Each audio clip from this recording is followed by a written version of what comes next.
আৰু আজি আপোনাসবক বাপজনাই আমন্ত্ৰণ কৰিছিলে কৃষ্ণ ৰুক্মিণী বিবাহলৈ গতিকে আপোনাসব আহি ইতিমধ্যে উপবিষ্ট হৈছে সবাৰ চৰণত পুনশ্চ ভক্তিপূৰ্ণ সেৱা নিবেদন কৰি কৃষ্ণ ৰুক্মিণীৰ বিবাহ পদবন্ধে আমি আগবাঢ়িছোঁ জয় গুৰু শংকৰ কৃষ্ণ ও ৰাম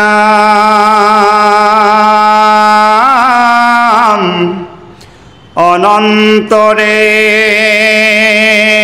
নাৰায়ণ দেৱ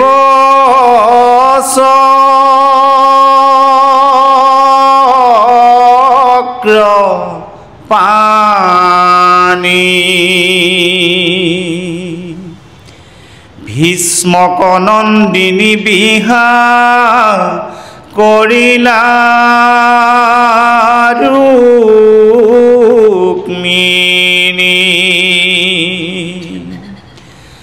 মহালক্ষ্মী অৱতাৰ সাক্ষাতে ৰুক্মিণী মাধৱৰ প্ৰিয়া দেৱী কমল লোচনী ও ৰাম লক্ষে কণীপতি ভৈল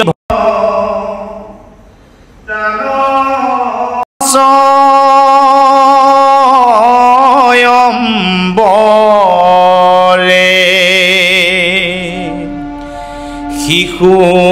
পালনিপতিৰ মৃত্যয়নন্তৰে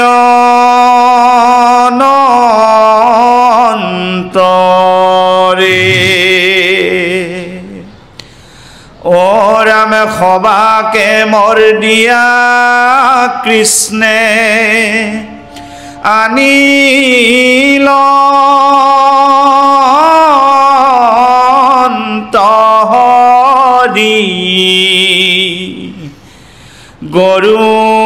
গৰুৰে অমৃত হৰি নীলাজে ন কৰি হেন শুনি পৰীক্ষিতে কৰন্ত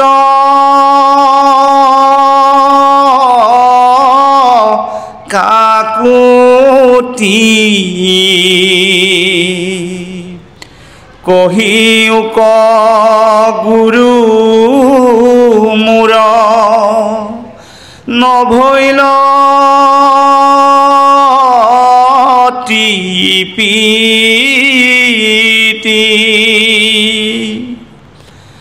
সংক্ষেপ কহিলা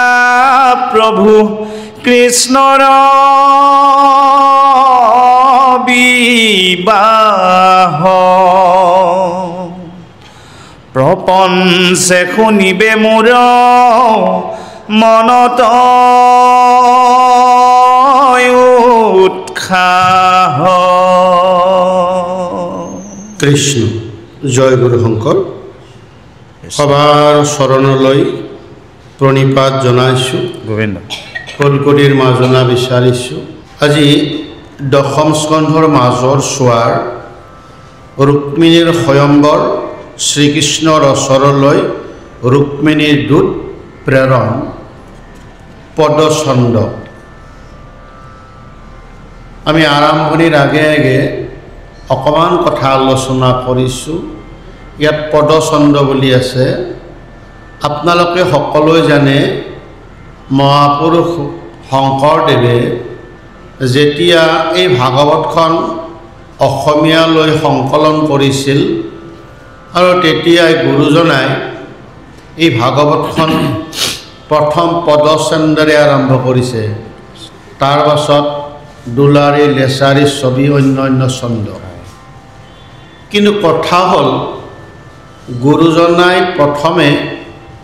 পদচন্দেৰে কিয় আৰম্ভ কৰিলে দুলাৰী ছবি লেচাৰী বা জোনাৰী ছবিৰে কিয় আৰম্ভ নকৰিলে এই পদচন্দেৰে আৰম্ভ কৰাৰ অন্তৰালৰ আমি তাত্ত্বিক কথাখিনি চমুকৈ আলোচনা কৰিছোঁ পদ বুলি ক'লে পদৰ কেইবাটাও সামৰ্থক অৰ্থ আছে প্ৰথম পদ মানে হ'ল ছন্দ ছন্দক পদ বুলি কোৱা যায়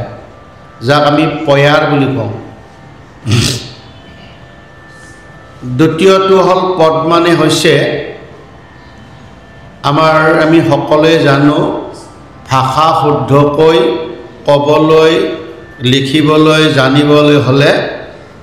পদৰ জ্ঞান থাকিব লাগিব আমি সকলোৱে জানো পদ 5 প্ৰকাৰ 3 নম্বৰ পদ মানে হৈছে আমাৰ মৰ্যাদা সাধাৰণ সদস্য পদৰ পৰাই একেবাৰে ৰাষ্ট্ৰপতি পদলৈকে এই যিবিলাক পদ আছে আজি যদি চোৱা যায় বিশেষভাৱে আজি আমাৰ পৰিয়ালতে হওক সমাজতে হওক ৰাজনীতিৰ ক্ষেত্ৰত সমাজনীতি বা ধৰ্মনীতি সকলোতে যদি আমি বিশ্লেষণ কৰে দেখিব পদক লৈ বেছি ব্যাকুল গণ্ডগোল হৈ আছে কাৰণ আমি বেছিভাগেই পদৰ মৰ্যাদা ৰক্ষা কৰিব পৰা নাই আৰু এই পদৰ মৰ্যাদা ৰক্ষা নকৰাৰ কাৰণেই আমাৰ কি সামাজিক কি পৰিয়াল কি ধৰ্মক্ষেত্ৰ ৰাজনীতিৰ ক্ষেত্ৰ বেছিভাগতে আউল লাগিছে সঁচা কথা এতিয়া আমাৰ আইসকল ইয়াত আছে এটা সৰু উদাহৰণ দিছোঁ আইসকলৰ মূৰত পুৰণি নাই নহয় এইটো পদৰ মৰ্যাদা ৰক্ষা হোৱা নাই ঠিক তেনেদৰে আপুনি কৃষ্ণক বাল্যকালৰ পৰাই একেবাৰে বৈকুণ্ঠ পৰায়ণলৈ দেখিব কৃষ্ণই পোনমাৰি কাপোৰ পিন্ধি অৰ্থাৎ আমাৰ নামনিত মানে লেংটি মাৰা বুলি কয় নহয়নে বা কৃষ্ণই যেনেকৈ পোনমাৰি কাপোৰ পিন্ধিছিল কিন্তু আজিকালি পুৰুষবিলাকে তেনেকৈ কাপোৰ প্ৰায়ে নিপিন্ধে পাৰিলে হাফ পেণ্ট এটা পিন্ধিও থাকিব বিচাৰে সেইকাৰণে কোৱা যায় কাকনো বুলি ককা সকলোৰে দাড়ি চুলি ককা এই পদমৰ্যাদা উলংঘ কৰাৰ কাৰণে আজি আমাৰ ঘৰত আজি আমাৰ বাহিৰত সকলোতে গণ্ডগোলবিলাক হোৱা দেখিবলৈ পোৱা যায় আৰু 4 নম্বৰ পদ মানে হৈছে চৰণ গুৰুজনাই কিয় পদচন্দে আৰম্ভ কৰিলে প্ৰথম ভগৱন্তৰ চৰণ আমি চিন্তা কৰিব লাগে ভগৱন্তৰ চৰণ চিন্তা কৰিলে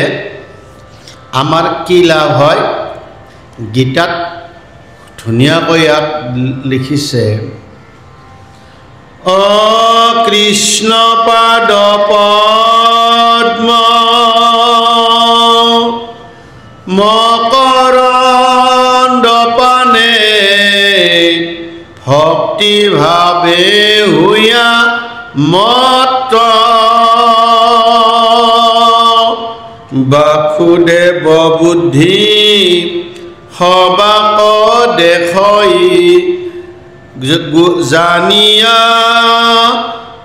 কৃষ্ণ মহত ইয়াত কি ক'লে কৃষ্ণ পাদপদ্ম যদি আমি মধুপান কৰিব পাৰিছোঁ মকৰন্দ মানে মধুপান কৰিব পাৰিছোঁ সমস্ত জগতৰ লোককে আমি বিষ্ণু বুদ্ধি দৰ্শন কৰিব আমি পাৰিম আৰু সেইকাৰণে আমি আমাৰ মনটো বেলেগত লগাই দিবলৈ আমাক কোৱা নাই কি উপদেশ দিছে মন মেৰি ৰাম শৰণেহু লাগো আৰু যদি জীৱনটো আমি সফল কৰিব বিচাৰিছোঁ কি বুলি ক'লে হৰিচৰণত শৰণ লৈলো মানৱী জনম সফল কৰিলোঁ এয়া আৰু সেইকাৰণে আমি প্ৰভুৰ চৰণত আমি আমাৰ মন প্ৰাণ চিত্ত সমস্ত অৰ্পণ কৰিব লাগে। 2 নম্বৰ আমি কাৰ চৰণত আমি পদত মন নিবেশ কৰিব লাগে, সেয়া হ'ল গুৰু।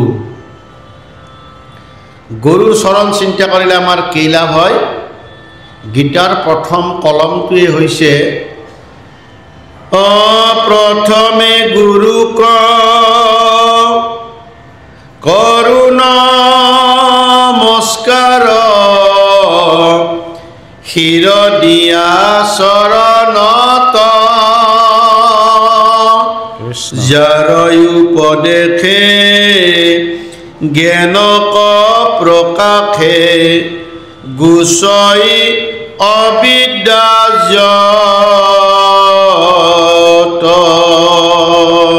কৃষ্ণ।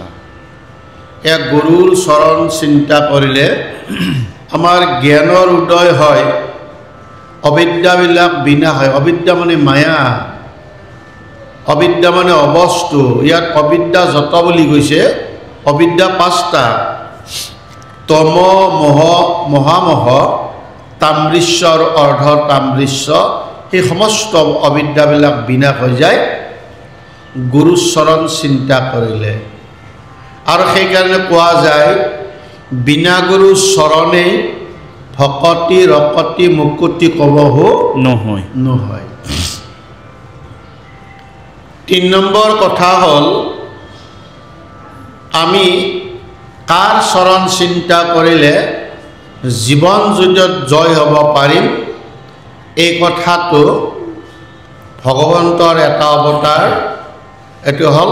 অৰ্জুন। নৰ আৰু নাৰায়ণ, কৃষ্ণ আৰু অৰ্জুন। কুৰুক্ষেত্ৰ যুদ্ধৰ প্ৰাক মুহূৰ্তত অৰ্জুনে 2 পাত শৰ মাৰি পঠাইছিল। এপাত পিতামহ ভীষ্মৰ চৰণলৈ, আন পাত গুৰু দ্ৰোণাচাৰ্যৰ চৰণলৈ। আৰু দুয়োজনে আশীৰ্বাদ দিলে বিজয় ভৱ। দুয়োজনে বিপক্ষত আছিল, তথাপিও আশীৰ্বাদ দিলে। কিয় দিলে? যুদ্ধৰ সময়ত জ্যেষ্ঠজনৰ প্ৰতি, গুৰুজনাৰ প্ৰতি শ্ৰদ্ধা ভক্তি অকণো কমি যোৱা নাই। আৰু সেইকাৰণে আশীৰ্বাদ পাবৰ পাত্ৰ হ'ল, যুদ্ধত জয় হোৱাৰ আশীৰ্বাদ দিলে। আৰু এই যুদ্ধত অৰ্জুন জয় হ'ল। তাৰ দ্বাৰা আমাক বুজাইছে অৰ্জুন হ'ল জীৱাত্মা, কৃষ্ণ হ'ল পৰমাত্মা। আমাক জ্ঞান দিব বিচাৰিছে জীৱনত যিমান সমস্যাই নাহক কিয়, যিমান সমস্যাই আমাৰ সন্মুখীন নহওক কিয়, যদি জ্যেষ্ঠজনৰ প্ৰতি, গুৰুজনাৰ প্ৰতি আমাৰ শ্ৰদ্ধা ভক্তি থাকে, তেতিয়াহ'লে জীৱন যুদ্ধত আপুনি সঁচাকৈ জয় হ'ব পাৰিব। সেইকাৰণে প্ৰথম আমাৰ পদচন্দে, তাৰপিছত হ'ল আমাৰ লেছাৰী। লেছাৰীৰ অৰ্থ হ'ল বুটলা। কি বুটলিব লাগিব আমি? ভাগৱতৰ পৰাই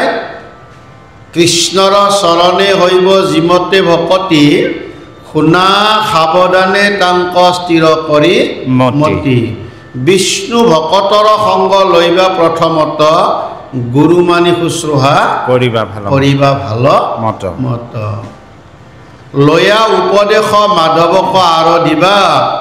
যতেক সুকৃতি মানে কৃষ্ণত অৰ্পিবা। এয়া উপদেশবিলাক ল'ব লাগে। যেনেদৰে নাৰদে দিয়া উপদেশ বেশে পালন কৰিলে। বদৰিকা আশ্ৰমত 4 বেদ 14 অস্ত্ৰ 17 পুৰাণ লিখিও যাৰ মন আৰু চিত্ত শান্ত কৰিব পৰা নাছিল, কিন্তু এটা উপদেশত বেশৰ মন চিত্ত সকলো শান্ত হ'ল। নাৰদে কি উপদেশ দিছিল? বেশক মৰ উপদেশে কৰা ভাগৱত শাস্ত্ৰ, প্ৰচাৰক গোবিন্দৰ গুণ নাম মাত্ৰ। সেইকাৰণে প্ৰথম পদচন্দেৰে আমি ঈশ্বৰ চিন্তা কৰিব লাগে। তাৰ পাছত ভাগৱতত দিয়া উপদেশবিলাক আমি আমাৰ জীৱনত পালন কৰিব লাগিব। পালন নকৰাক কি বুলি কয়? বোলে আছে গৰু 90 হাল, হোৱাতকৈ নোহোৱাই ভাল। সেইকাৰণে উপদেশ লাগে তাৰপিছত হ'ল আমাৰ দুলৰি হয়নে দুলৰি কথা আমি ক'লোঁ তাৰ আমি দুলৰি মানে হ'ল ভগৱন্তৰ আশীৰ্বাদ পোৱা এই দুলৰি অৰ্থ হ'ল ভগৱন্তৰ আশীৰ্বাদ আশীৰ্বাদ পাবলৈ যেনেদৰে ধ্ৰুৱই 6 মাহতে ভগৱানক নমাই আনিব পাৰিছিল ভক্তিৰ গুণৰ কাৰণে আৰু সেইকাৰণে তেওঁ আশীৰ্বাদ পালে ভগৱন্তই শংখটো তেওঁৰ মূৰত লগাই দিলে আশীৰ্বাদ যাক আমি প্ৰসাদ বুলি কোৱা যায় ঠিক তেনেদৰে গোপিনীবিলাকে ভগৱন্তৰ পৰাই বিপ্ৰৰ পত্নীবিলাকে ভগৱন্তৰ পৰাই প্ৰসাদ পালে তাৰ দ্বাৰা আমাক বুজাইছে আমিও যদি প্ৰথম ভগৱন্তৰ চৰণ চিন্তা কৰি ভাগৱতৰ আমি উপদেশবিলাক পালন কৰি আৰু তাৰ পাছত যদি আমি ভগৱন্তৰ কাৰ্য কৰোঁ তেতিয়াহ'লে ভগৱন্তই আমাক আশীৰ্বাদ দিয়াটো খাটাং পোৱাটো খাটাং আৰু তাৰ পাছত আমাক 4 নম্বৰ স্তৰলৈ আগবাঢ়িব দিছে সেইটো হ'ল ছবি মানে হ'ল ৰূপ এই তিনিটা কাৰ্য কৰাৰ পাছত ভগৱন্তৰ ছবিটো আপোনাৰ হৃদয়ত এনেই আহিব কাৰণ যাৰ সদায় ভগৱন্তৰ পদ যাৰ সদায় চিন্তা কৰে যিয়ে শাস্ত্ৰৰ উপদেশ পালন কৰে ঈশ্বৰৰ প্ৰতি ভকতৰ প্ৰতি যাৰ শ্ৰদ্ধা ভক্তি আছে সি হৃদয়ত ভগৱন্তক সদায় লাভ কৰিব পাৰিব আৰু সেইকাৰণে আমাক ক'লে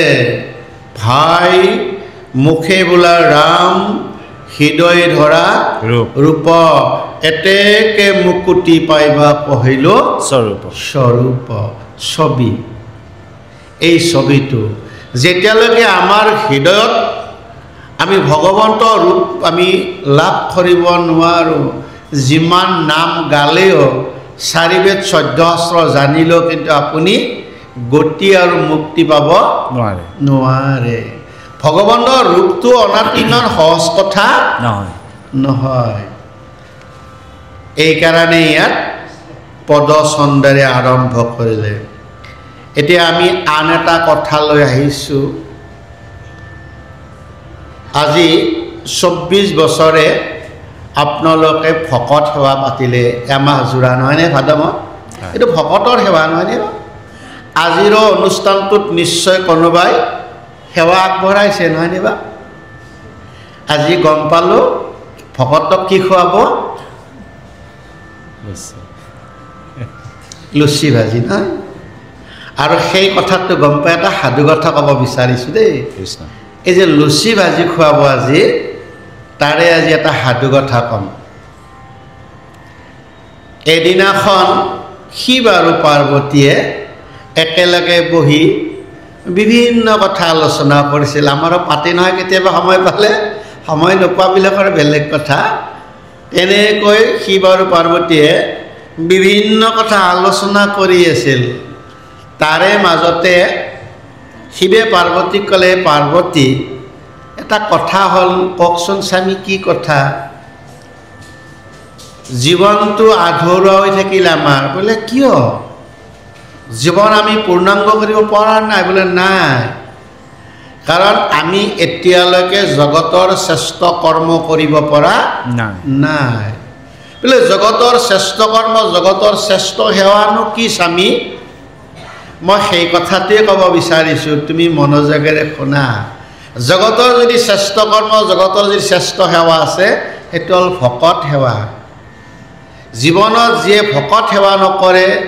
ভকতৰ কাৰণে কৰ্ম নকৰে তাৰ জীৱন সদায় অথলে যাব ব্যৰ্থ জীৱন সেই জীৱনৰ কোনো মূল্য নাই পাৰ্বতীয়ে ক'লে হৰি হৰি তেতিয়ালৈকেতো আমিতো বহুত পিছ পৰি আছোঁ স্বামী এইকাৰণে তোমাৰ লগত আলোচনা কৰিব বিচাৰিছোঁ কিয় শাস্ত্ৰত আছে হে পাৰ্বতী স্ত্ৰী পুৰুষ হৈবা একমতি তেৱেহে সিজিব কৃষ্ণত ভকতি। কাৰণ কিবা এটা অনুষ্ঠান কৰিবলৈ হ'লে, সেৱা এটা কৰিবলৈ হ'লে আমাৰ দুজৰো যদি মত একমত নহয়, এই কাৰ্যটো কেতিয়াও সফল হ'ব নোৱাৰে। সেইকাৰণে তোমাৰ মতামত জানিব বিচাৰিছোঁ, এই কাৰ্যত তুমি কিমান আগ্ৰহী। হে স্বামী, আপুনি চিন্তা কৰিব নালাগে, মই ইয়াত নিশ্চয় সহযোগ কৰিম। বোলে তেতিয়াহ'লে আমি অতি সোনকালে এটা ভকত সেৱা পাতিম, এই বুলি কথা সামৰিলে। কেইদিনমান পাছত পাৰ্বতীয়ে কৈলাশৰ প্ৰায় অলপ তললৈ নামি আহিছিল। আহোঁতে দেখিলে অগস্ত্যী মুনি সেইপিনৰ পৰা আহি আছে। দেখি চিৰিংকৈ মনত পৰিল পাৰ্বতীৰ, স্বামী যে কৈছিল ভকত সেৱা, আজিতো পাই গ'লোঁ, নিমন্ত্ৰণ ভাগিয়ে দি দিওঁ। এইবুলি গৈয়ে সেৱাজনে ক'লে, আপোনাক লগ পালোঁ, ভালেই হ'ল। আমি ভকত সেৱা পাতিব বিচাৰিছোঁ, কওকচোন আপুনি কোনদিনা আহিব পাৰিব। অগস্ত্যে ডায়েৰী চাই ক'লে, হে পাৰ্বতী, ভাল কথা চিন্তা কৰিছা, কিন্তু এটা কথা নহয়, এইটো বছৰত মোৰ ছুটি নাই। ইয়াৰ পিছত যদি সুবিধা পাওঁ নিশ্চয় আহিম। পাৰ্বতীয়ে মনে মনে চিন্তা কৰে, তাৰ মানে সকলোৱেও আগবাঢ়ি গৈয়ে আছে, আমিহে পিছ পৰি আছোঁ। আৰু আজি যদি নিমন্ত্ৰণ নিদিওঁ আৰু বা কিমান দিন পিছুৱাই যাব। পাৰ্বতীয়ে ক'লে, তেতিয়াহ'লে এইটো বছৰৰ পিছদিনাই আপুনি লিখি ৰাখক, আপোনাক নিমন্ত্ৰণ দিলোঁ, আহিব। বোলে নিশ্চয় আহিমাই, মই কেইদিনমান আগত জনাই যাম। পাৰ্বতীয়ে কামটো হোৱা দেখি বৰ আনন্দ নহয় বা? ভাল এটা কাম কৰিলে বৰ আনন্দ নহয়? পাৰ্বতীয়ে একেবাৰে হাঁহি হাঁহি আনন্দত আহি আছে। দূৰৰ পৰা শিৱই দেখিলে, আজিনো ঘটনাটো কি, ইমান আনন্দৰে আহিছে। বোলে কোৱাচোন, আজি তোমাৰ আনন্দ দেখি মই ভাবিছোঁ কিবা এটা হৈছে তোমাৰ। বোলে স্বামী, বোলে ভকতক নিমন্ত্ৰণ কৰি আহিলোঁ ভকত সেৱাৰ কাৰণে। বোলে ভালেই কৰিলা, যিটো কাম ময়ে কৰিব লাগিছিল, মই ভাগ্যৱান। তুমি যে আগে কৰিলা, সঁচাকৈ তুমি ভাগ্যৱান। বোলে ঠিকেই, বোলে কেতিয়া কৰিলা? বোলে এবছৰ পিছতহে আহিব পাৰিব, তাৰ আগত অনুষ্ঠান কৰিব নোৱাৰে। বোলে ভালেই হ'ল দিয়া, যিয়ে নহওক, এটা আমি অনুষ্ঠান আমি এতিয়াৰ পৰাই আৰু সাজু হ'ব লাগিল। বোলে ৰবা, তুমি কাক নিমন্ত্ৰণ দিলা? বোলে অগস্ত্যক। তেতিয়াহ'লে ফিৰাই আহা। বোলে কিয় ফিৰাব লাগে? তুমি নাজানা অগস্ত্যে যিমান খাব তুমি দিব নোৱাৰা। পাৰ্বতী বোলে মোৰ সন্মানৰ কথা আছে, কাৰণ মই কেতিয়াও যাত্ৰা কৰি প্ৰথম মাতিছোঁ, মই কিন্তু ফিৰাব নোৱাৰোঁ।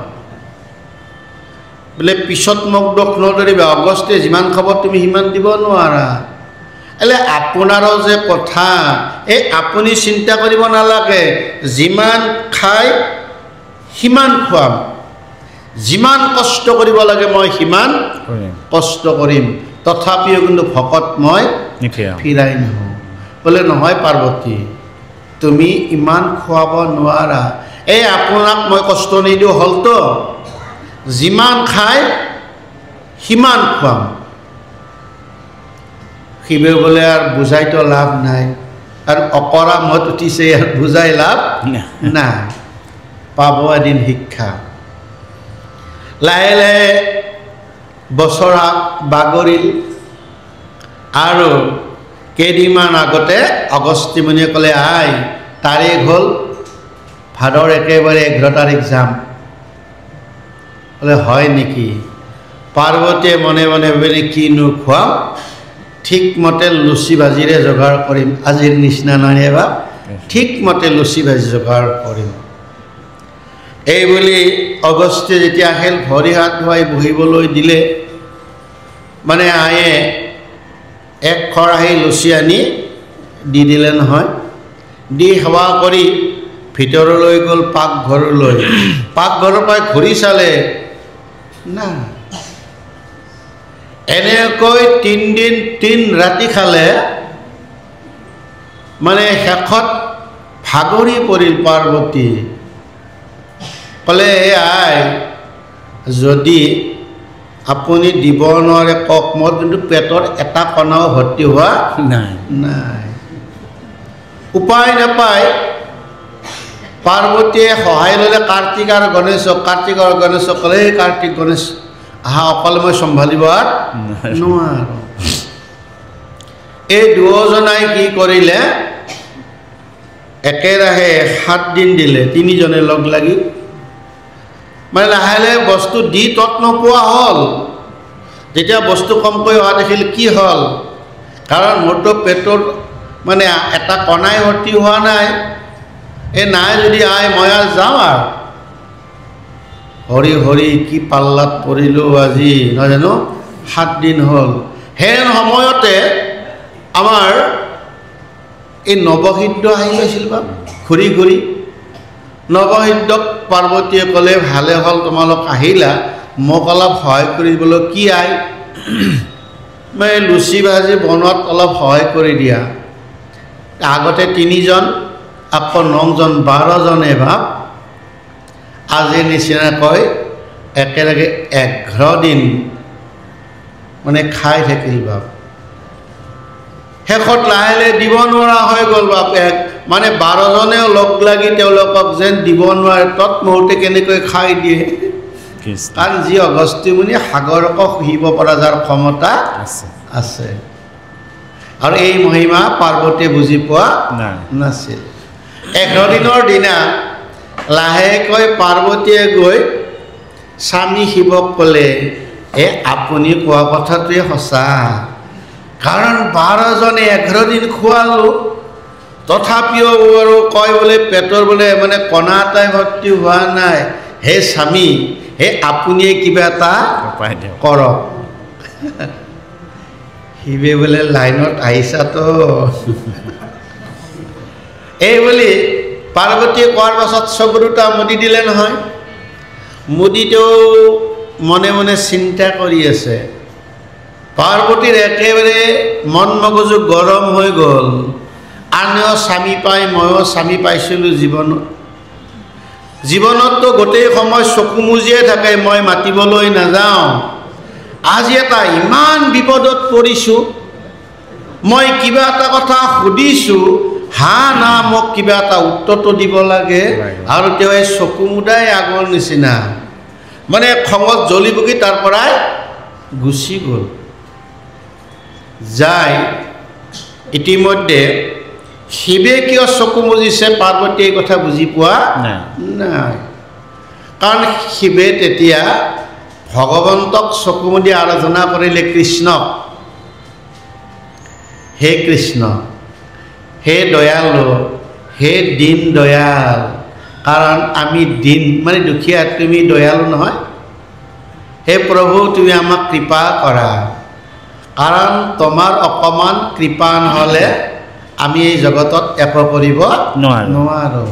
আপোনাৰ কৃপা হ'লে মুকং কৰতি বাচলং পংগু লংঘায়তে গিৰিম আপুনি অকমান কৃপা কৰক কাৰণ পাৰ্বতীৰ গোটেই সন্মানে আজি শেষ হৈ যাব অকমান ভকতক কৃপা কৰক প্ৰভু এই বুলি যেতিয়া প্ৰাৰ্থনা কৰিলে কাতৰভাৱে আৰু তেতিয়াই ভগৱন্তই সদায় ভকত বৎসল নহয় বা ভকতক ৰক্ষা কৰাৰ কাৰণে সন্ন্যাসীৰ বেগ ধৰি মানে কৈলাশলৈ আহিল আহিয়ে দুৱাৰমুখত মাত দিলে আই ঘৰত কোন আছে মাত এষাৰ দিয়ক কেইবাদিনৰ লঘনে আছোঁ ভকত প্ৰাণ যায় পাৰ্বতীয়ে ভিতৰৰ পৰা শুনিলে এনেই মৰি আছোঁ একজনক 11 দিন ধৰি খুৱাব পৰা নাই আৰু এইটো আহি গণেশক ক'লে হে গণেশ যা নাই বুলি কবি গণেশ তো জানেই শকত কিমান গণেশে গ'লেতো মাটি লৰাই যায় নহয় বাপ দপদপাই যেতিয়া গণেশ আহিল শিৱে বোলে গণেশ ক'ত যোৱা বোলে আয়ে পঠাইছে কোনোবা এজন আলহী আহিছে মানে নাই বুলি ক'ব দিছে আয়ে হে গণেশ এইটো ভুল নকৰিবা কাৰণ অতিথি দেৱ হ'ব অতিথিক দেৱ জ্ঞান কৰিব লাগে যোৱা অতি আদৰ হাততে মাতি আনাগৈ পিতৃৰ কথা মতে গণেশে সন্যাসীজনক মাতি আনিলে পাৰ্বতী বোলে হৰি হৰি এজনে 11 দিন জ্বলাইছে আৰু এইজনে ক'বা কি কৰে বহিব দিলে তথাপিও বহিব দি যিখিনি লুচি হৈছিল নবা সেইখিনিক দুভাগ কৰি দিলে দুভাগ কৰি এবাৰ সন্যাসীৰ ওচৰত আনভাগ অগস্তিক দিলে দি আকৌ আনিব গ'ল নহয় ভগৱন্তৰ মহিমাটো জানে বা মানে নিমিষতে খাই ভগৱন্তই লগে লগে হাতখন ধুই দিলে নহয় অগস্তি বোলে মই খাই আছো তুমি হাত ধুই দিলা এই জোঠা হৈ গ'ল মই আন নাখাওঁ পাৰ্বতী বোলে ভাল বাচিলো দে আজি ভাবিছিলো এইটোৱে আহি আকৌ মোক বেছিকৈ জ্বলাব এইটো মোক আজি ৰক্ষাহে কৰিলে তেতিয়া অগস্তিয়ে ক'লে হে পাৰ্বতী আই কাৰণ এখেতে জোঠা যিহেতু কৰিলে মইতো পেটটোৰ আধাই ভৰ্তি নহয় এতিয়া বাকীখিনি মোক পানী দিয়া পানীৰে পেটটো মই ভৰাওঁ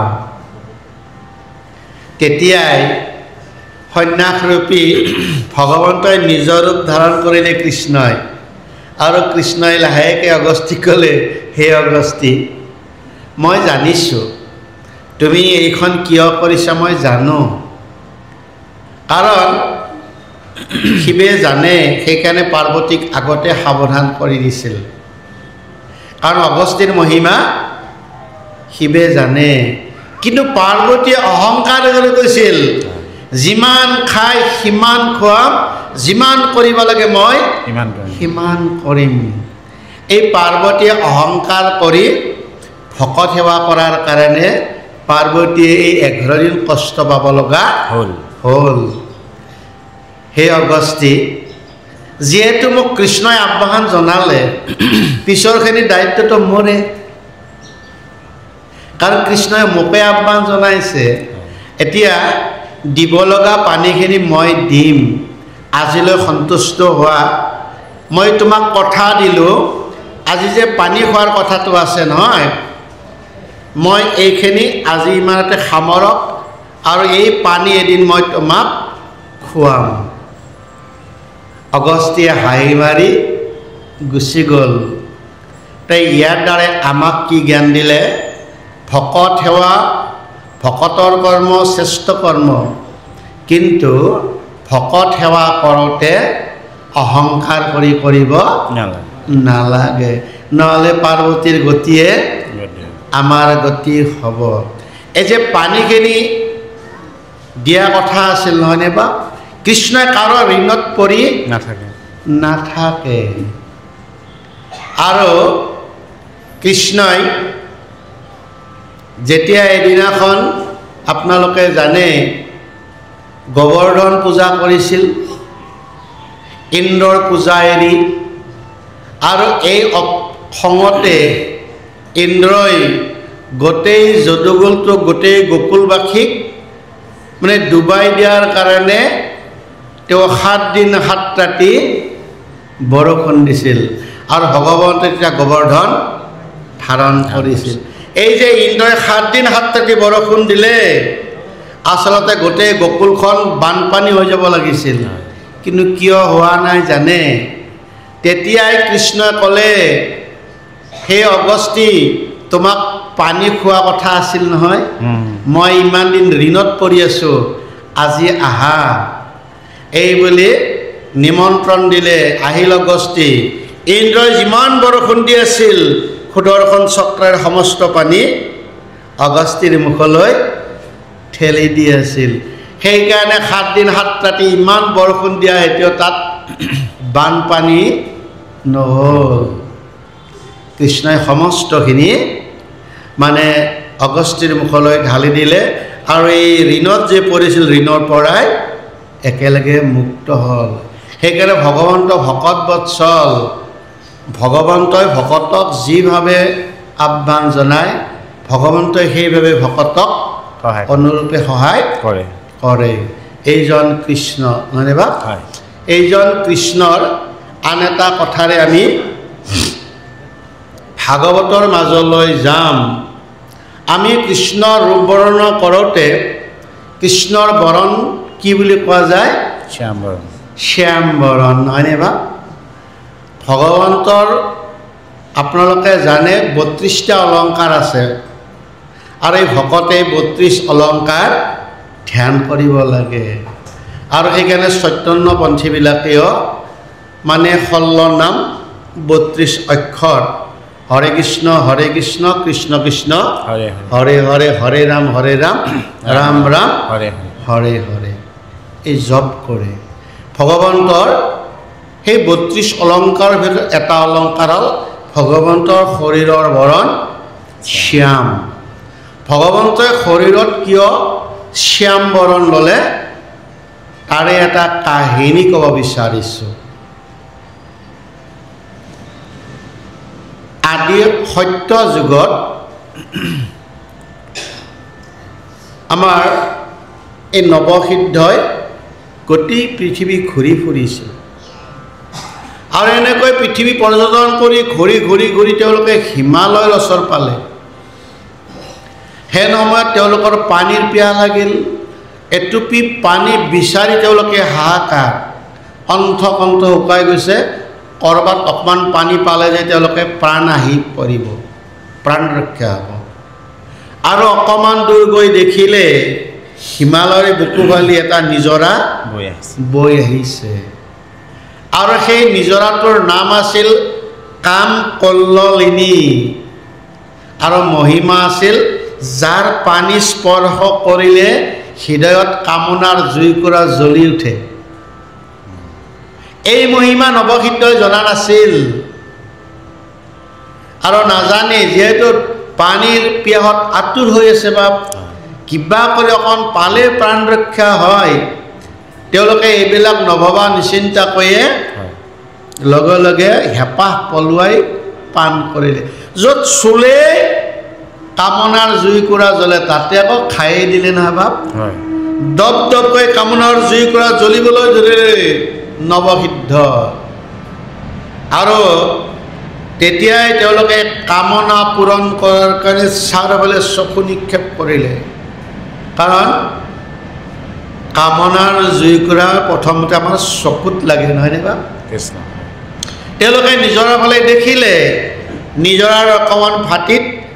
নিজৰাটোৰ মাজত এচটা শিলত এজনী গাভৰুৱে ধ্যান কৰি আছে এই গাভৰুজনীক দেখি কামনা পূৰণৰ কাৰণে অগ্ৰসৰ হ'ল আৰু সেইজনীৰ নাম আছিল শ্যামন্তিকা যাৰ গাৰ বৰণ আছিল শ্যাম বহু হাজাৰ বছৰ ভগৱন্তক আৰাধনা কৰিছিল ভগৱন্তক লাভ কৰাৰ কাৰণে কঠোৰ তপ কৰিছিল আৰু নৱসিদ্ধই মনত বেয়া ভাৱ লৈ আগবাঢ়ি গ'ল ভগৱন্ত ভকত বৎসল আৰু সদায় ভকতক ৰক্ষা কৰা ভগৱন্তৰ কাম যেতিয়া শ্যামন্তিকাৰ ওচৰ পালে পোৱাৰ লগে লগে আগবাঢ়াৰ লগে লগে তেওঁলোকক যে কিবা এটা শক্তিয়ে বহুত দূৰলৈ ঠেলি পঠালে বা এই কাৰেণ্টত যেনেকৈ ঠেলি পঠাই নহয় বা নৱসিদ্ধৰ খং উঠি ইমান তাৰ সাহস আমাকে এনেকুৱা কৰিছে ৰ তেতিয়াহ'লে তোক আজি শেষে কৰিম কমণ্ডলু পানী লৈ হাতত তোলে নহয় ভগৱন্তই সদায় ভকতক ৰক্ষা কৰে আৰু শ্যামন্তিকাৰ ইমান হাজাৰ বছৰ পৰা ভগৱন্তক ভক্তিৰ ফলত নৱসিদ্ধই চাই থাকোঁতে শিল চটাৰ পৰাই উঠি গৈয়ে আছে ওপৰলৈ আৰু ভগৱন্তই বৈকুণ্ঠৰ পৰাই নামি আহিল আৰু নৱসিদ্ধৰ সন্মুখতেই শ্যামন্তিকা তেওঁৰ শৰীৰত লীন গ'ল আৰু তেতিয়াই ভগৱন্তে আকাশবাণীৰে নৱসিদ্ধক কৈছিলে নৱসিদ্ধ এই শ্যামন্তিকাই মোক ইমান হাজাৰ যি ভক্তি কৰিলে আৰু এই ভক্তিৰ ঋণ মই কোনোদিনে খুজিব নোৱাৰিম সেইকাৰণে দাপৰ যুগত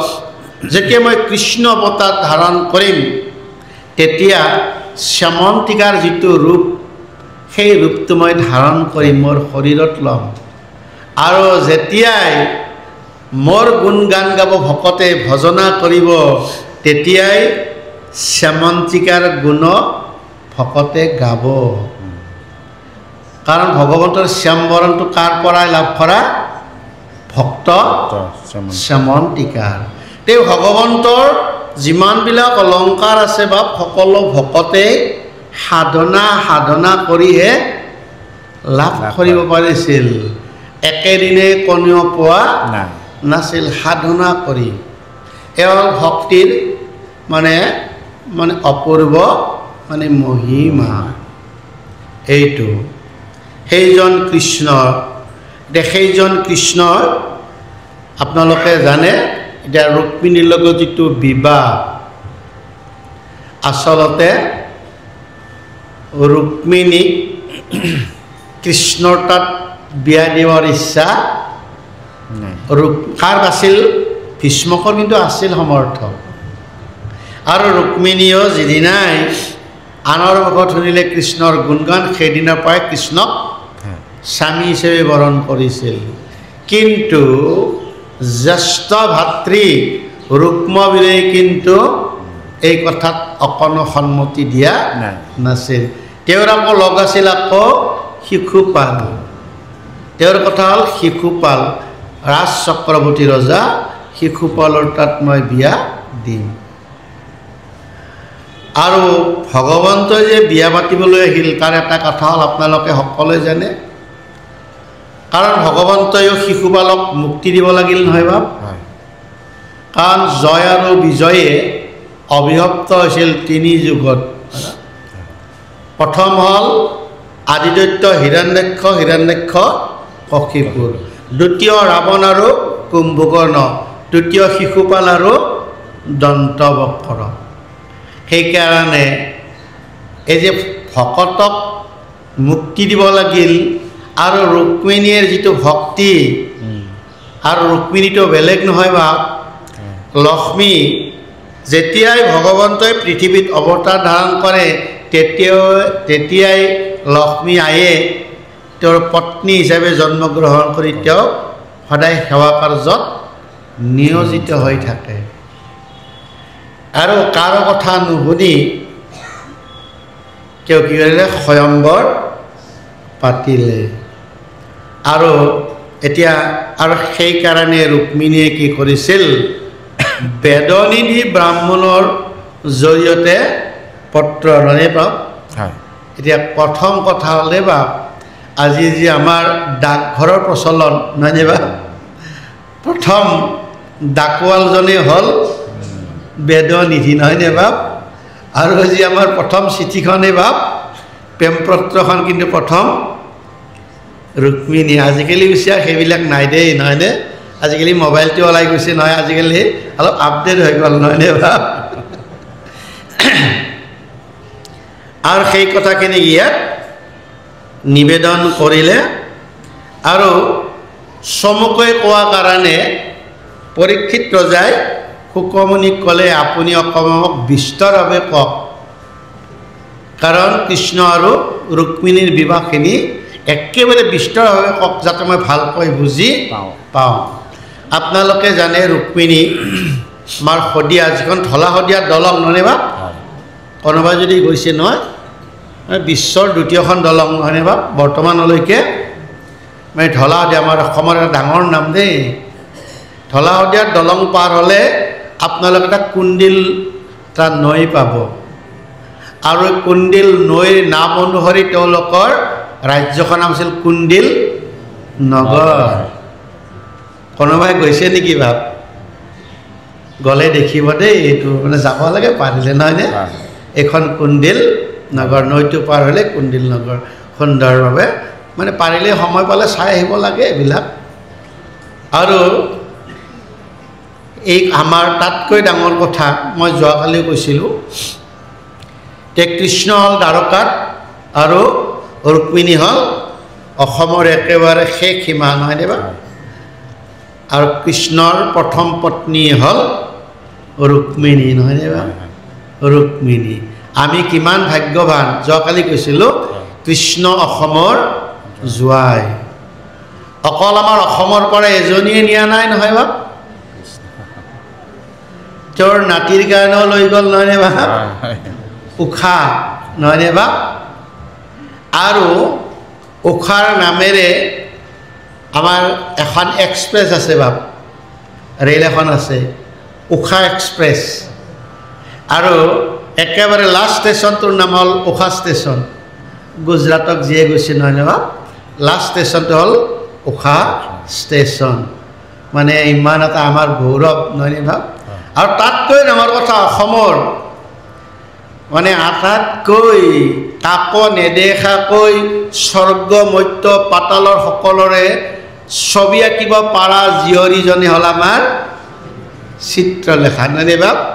আজিলৈকে কোনো এনেকুৱা শিল্পী ওলোৱা নাই স্বৰ্গ মধ্য পাতাল আমাৰ অসমৰ কিমান আচলতে কিমান গৌৰৱ মানে কিমান গৌৰৱ অসমৰ অকলে ইয়াতে সম্বন্ধ আমাৰ বহুত সম্বন্ধ আছে আমাৰ নহয়নে বা অসমৰ লগত ভগৱন্তই অসমক কেইবাবাৰো আহিছিল নহয় বা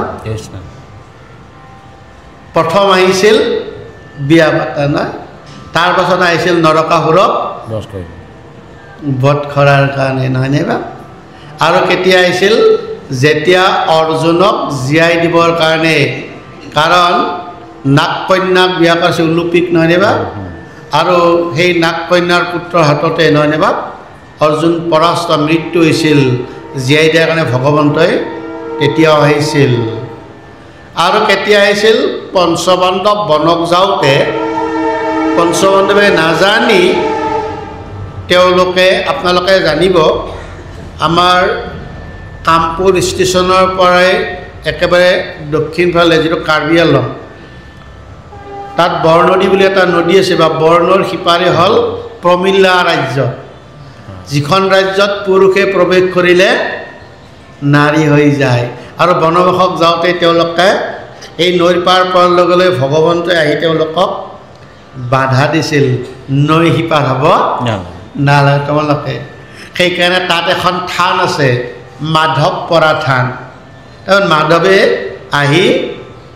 তাত পৰি তেওঁলোকক বাধা দিছিল কাৰণে মাধৱ পৰা থান এখন আমাৰ অসমৰ মানে ইতিহাসত ভগৱন্তৰ লগত থকা বহু আমাৰ ইতিহাস মানে জড়িত হৈ আছে সেইজন কৃষ্ণৰ মানে সমস্ত বিবাহৰ কথা শুনিবলৈ এতিয়া ৰজা পৰীক্ষিত উৎসুক আৰু সেই কথাখিনি শুকক নিবেদন কৰিলে কিমতে